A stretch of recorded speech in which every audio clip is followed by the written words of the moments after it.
महिलांकरता विशेषतः लखपती दीदीची जी यशस्वीता आहे ती पाहता आता मोठ्या प्रमाणात आमच्या या सगळ्या बचत गटांकरता मार्केट प्लेस तयार करण्याची एक मोठी योजना याच्यामध्ये आलेली आहे।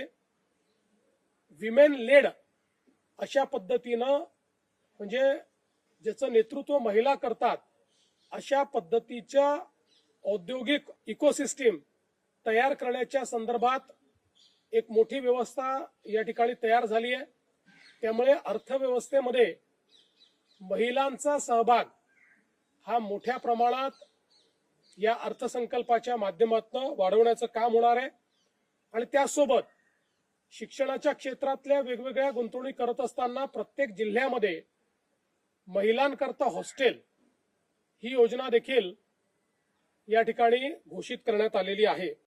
मराठी बातम्यांसाठी आमच्या चॅनलला लाईक करा, सबस्क्राईब करा आणि बेल आयकॉन दाबायला विसरू नका।